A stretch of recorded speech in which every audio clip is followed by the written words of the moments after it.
there is Ruiz Ortiz as he's with Hermain Caicedo. Is Herman there? Yeah, I'm here. Yeah. Great. How are you? All right. How are you guys? You know what? I'm going to turn off the comments and then I will open it up after we are done with the interview. But Herman, I want to know from Luis, if you could translate for me. Luis, how are you feeling? What are your thoughts heading into this fight on Saturday against Alexander Flores? ¿Sientes ahora cómo te sientes cuando la pelea del sábado contra Alexander Flores? Ya, con la mente fresca, con todo eso que ha pasado, toda la pandemia y todo eso, no me he desenfocado en mi entrenamiento y estoy listo para seguir mi carrera. En la meta mía de ser campeón no se me han ido. He feels really well. Yes, unfortunately, times right now are not,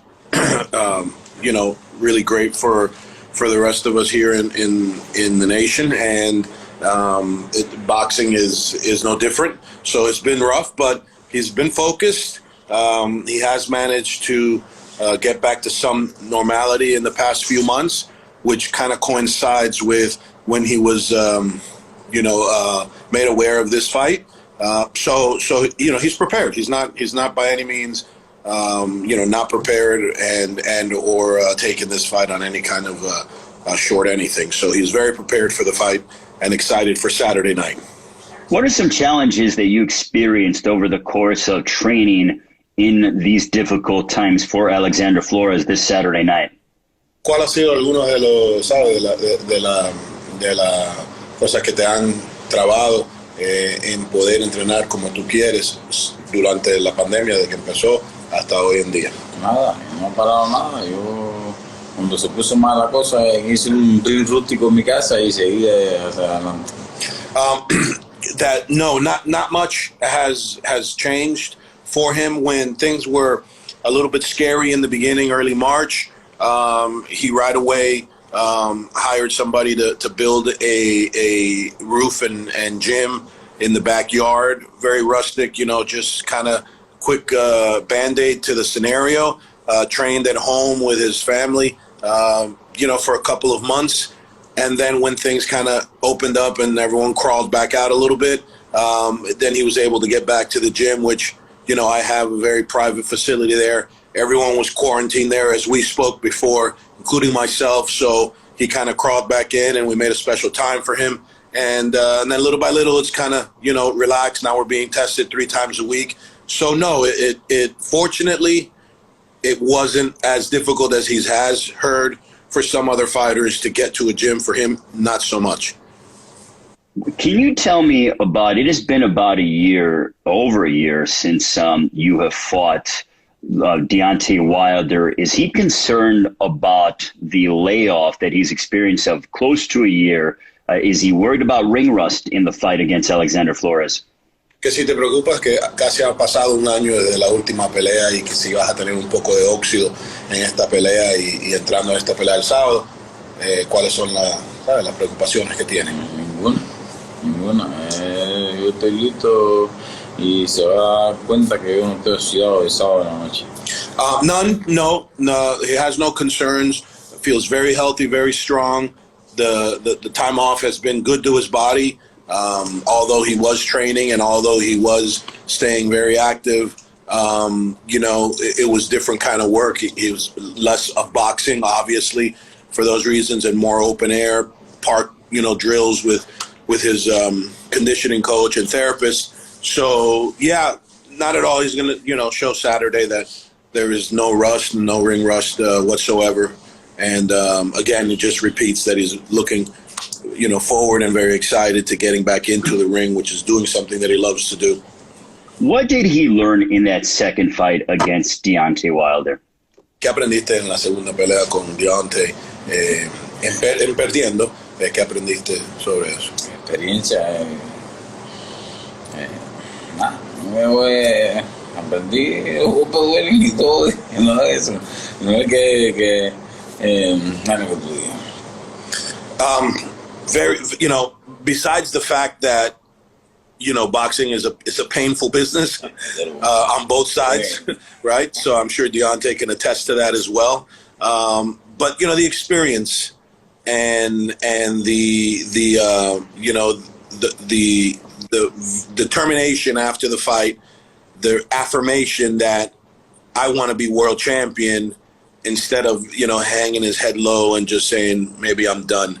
That wasn't the thoughts. It wasn't surprising to anybody that what it came out of that was a more determined Lewis and a more, hyper-focused Lewis in everything that goes into becoming a better fighter. So, focusing more on nutrition, focusing more on, hydration and supplementation and things like that. So he didn't say that, I'm adding that, but that's definitely, what he learned from that fight. Did he feel like with his performance in that second fight, a fight that he was extremely competitive against Wilder, that he set forth somewhat of a blueprint that Tyson Fury may have followed that was successful for him in his victory over Wilder in their second fight? Que si tú piensas que en esa segunda pelea con Wilder, que tú quizás demostraste un plan que cómo se le puede ganar a Wilder, ¿sabes? Poniendo presión, entrándole a ángulos, etcétera, que si tú crees que eso fue algo que tú por lo menos pudiste dar y que Fury aprovechó y sí, tomó claro, eso. Creo que sí, bueno, fue ese equipo que tiene un buen team y eso fue lo que hicieron.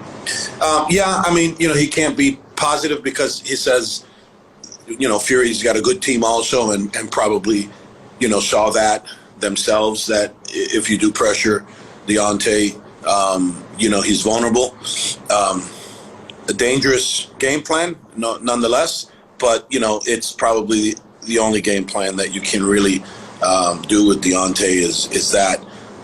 So, he's, thinks that possibly he did that, but, is not 100% sure if in fact, he set the blueprint.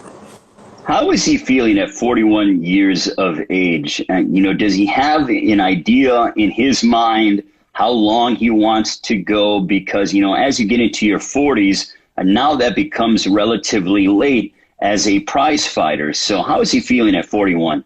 ¿Cómo te sientes a la edad de 41 sabiendo que en boxeo ya cuando entras en la etapa de los 40, que ya estás casi saliendo del boxeo que entrando al boxeo?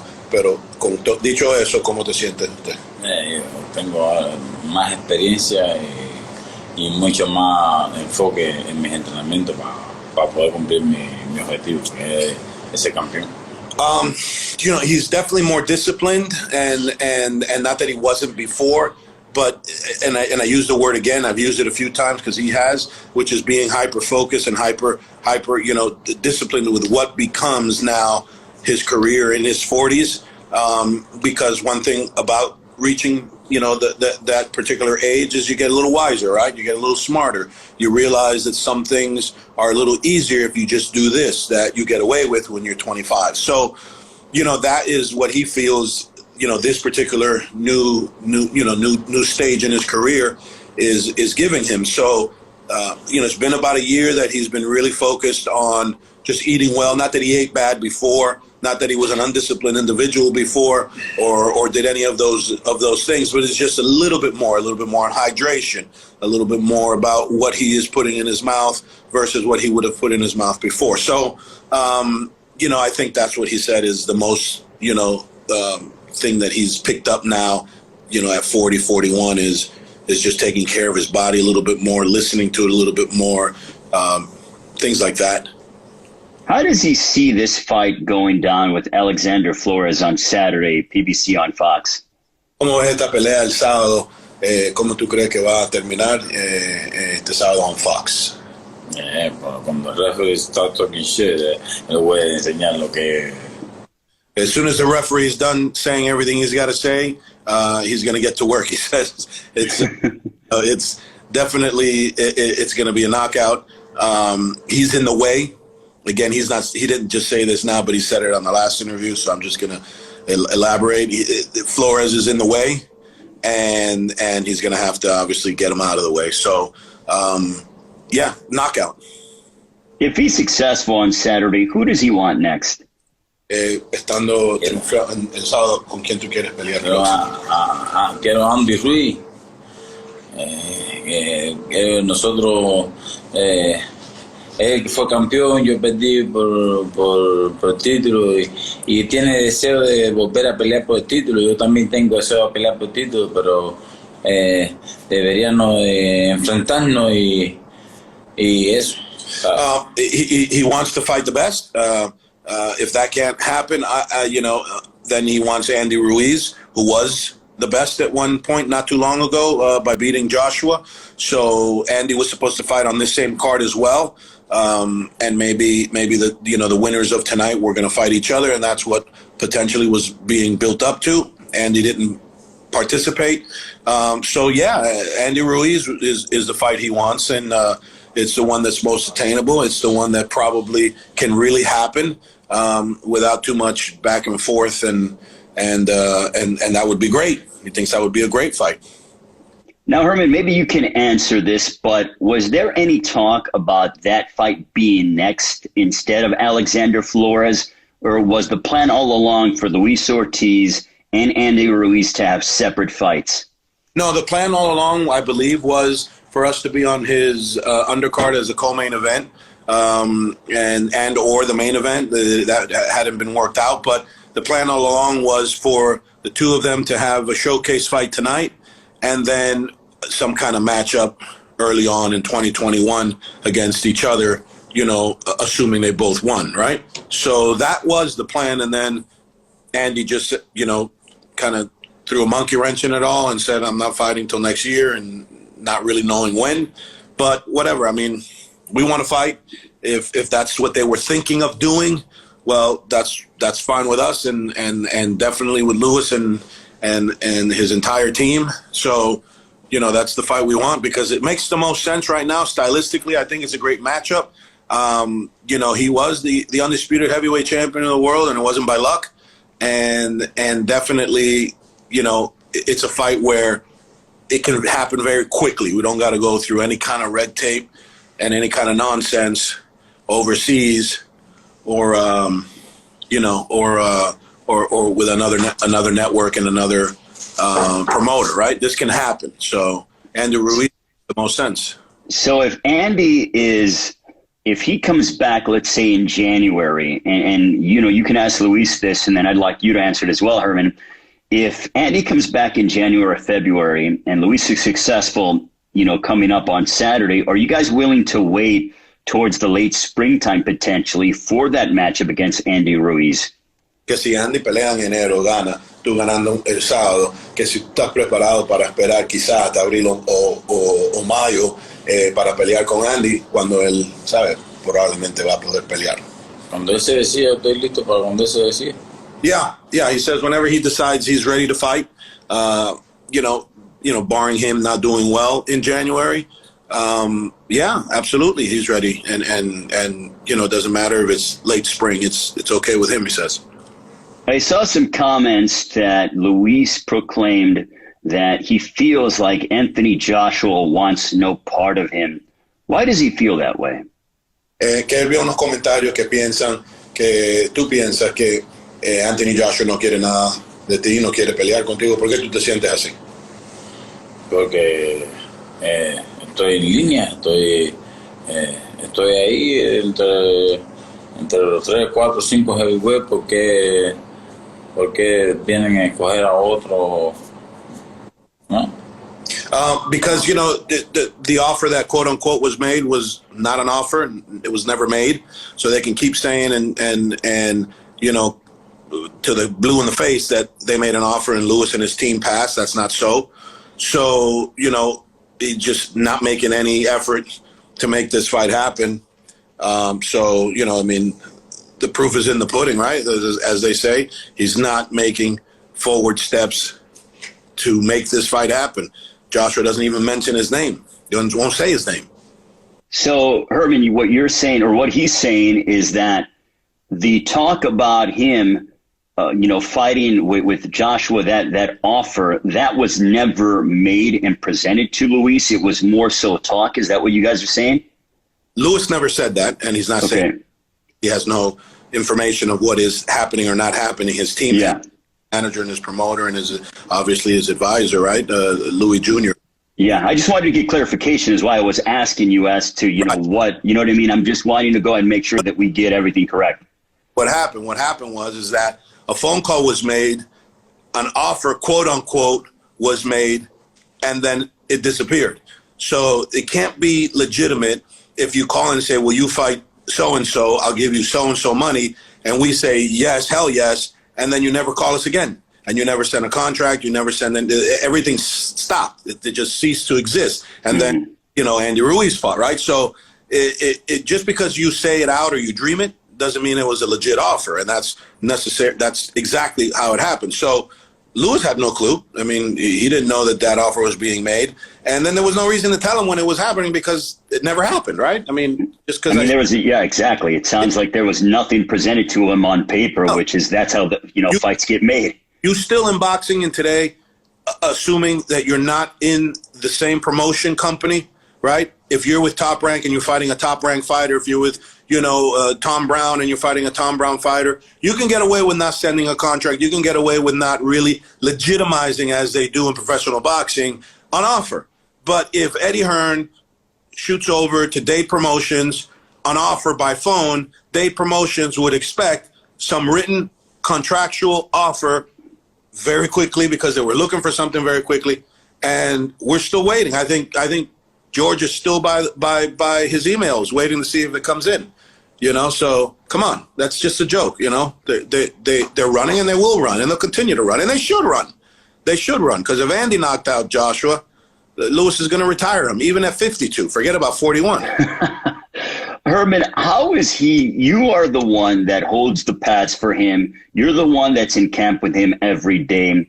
Can you tell me about how he's hitting, how his conditioning is, and the things that you see in the gym? Does Luis continue to grow at a rapid speed in the ring? Well, he definitely is hitting always as hard as he's been hitting. That really hasn't. It might be even a little bit harder, or I'm getting a little older and a little weaker, but one of those two, somewhere in the middle possibly.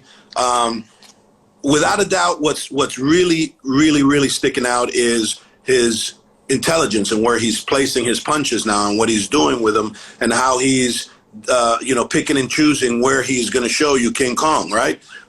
So that is the most impressive thing of how fast he learns those things, how fast he can pick up on a mistake, correct it, and then he'll drill it till the cows come home. He'll drill it in the supermarket. He'll drill it in the school line when he would drop off the kids. Like he just will do it and do it and do it until it becomes what he is doing, right? So as far as he hasn't dropped off. I mean, the heavyweights have a tendency to continue and to do well if they take care of their bodies. You have heavyweights that are very good, but if they drop off, like in history, it's because they didn't take care of their bodies, right? The Riddick Bowes of the world, he ate himself, the Buster ate himself out of his career. And guys like that get up to 300 and 400 pounds, diabetic comas and so forth, and then they got to try and get back down to 230, 240 to fight. That's difficult on anybody. And that's the fall of even the lighter fighters, right? That up and down in weight is the fall. Mayweather did what he did and is the greatest ever, probably, arguably, right, is because he maintained his weight. He never got to 185.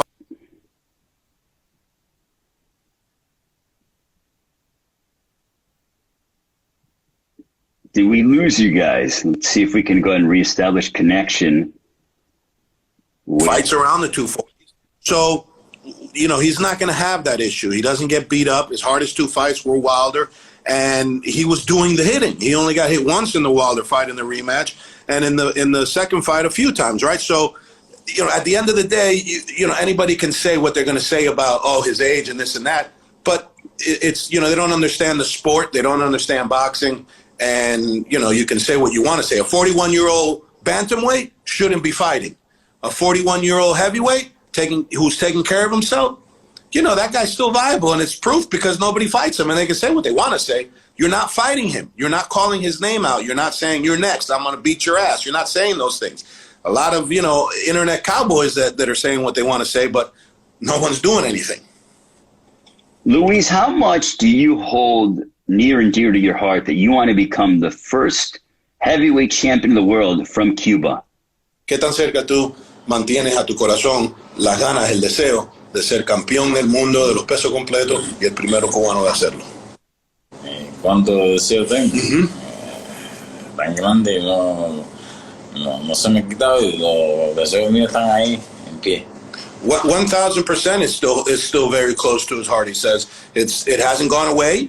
It drives him every day. It wakes him up at 4 a.m. to go run, and it puts him to bed at 9:30 to make sure he gets it rest. So it's definitely a strong desire, a burning desire, coupled with just being the best at what he does and not being written off as a slacker or a could have been or any of those things, right? He's giving it his all the time. Where does he turn on, that switch? Because when I look at Ruiz, he's so nice, he's so cordial, he's like a gentle giant, as I like to say about him. But then when he's walking to the ring and when he's in combat, a whole nother different person emerges. How does he distinguish the two? ¿Cómo tú prendes ese chucho de Luis Ortiz, el tipo chévere, chistoso, amable, y cómo tú cambias de un momento a otro a King Kong? ¿Cómo logras tú hacer eso y meter tanto miedo y hacer como tú haces en el ring? Deseo de hacer lo que yo quiero, amo el boxeo, yo quiero ser campeón del mundo, mis hijos, mi esposa y todo. There's just a burning desire to be the best at what he does. It also has a lot to do with his family, his children and his wife and their sacrifices in just being here, at this position and this platform that he holds right now. So, I think that's all that it takes, really. It's just an easy switch to turn. It's not something he has to work hard at all. Yeah, because even a few moments after the fight, Herman, I want no part to be around him because he's still intense and lively inside that ring. Yeah. No, I hear you, definitely. I give him a few minutes also. Herman, final question for Luis. We greatly appreciate the time. Give us a prediction for your fight against Alexander Flores on Saturday night, PBC live on Fox 8 Eastern, 5 Pacific time. Una predicción de la pelea del sábado, ¿qué tú crees que va a pasar y cómo va a pasar? ¿Cómo va a pasar? No sé, que no se va a ir con la misma mente que va a subir. A knockout, he's not going to go in thinking about, the sport in the same manner when he leaves. And Herman, any experiences? You and I are both in the bubble. This is his first time in the bubble, but has there been any challenges that he's encountered? Luckily, no, because there is an actual show that was happening here yesterday. So we didn't get the full wrath of the bubble. Mm-hmm. They brought us in on Wednesday. They kind of altered their bubble a tiny bit as far as it was still very intense where we were picked up and dropped. We're like packages. It's not mm-hmm. But I get it. But no, we got here what we would have normally gotten to any fight a day before the weigh-in. A day or two before the weigh-in and then the fight, right? So, and it's not like we do much. Like I said, we're not a big crew. It's just us, and we don't really do much. The most we'll do is go to a restaurant, after the weigh-in or whatever. So this particular bubble for him being the first one and his first fight back played right into what we normally would do anyways. But I have been in a few of them, and our team has been in a few of them with some of our other fighters, and they are rough. They are rough because you cannot move, you cannot do anything. Everything has to be out of your hotel room, and we get it for the safety and so forth. So it makes it very difficult. But, thankfully this one, that show yesterday, midweek, kind of broke it all up for us, and it played in our favor.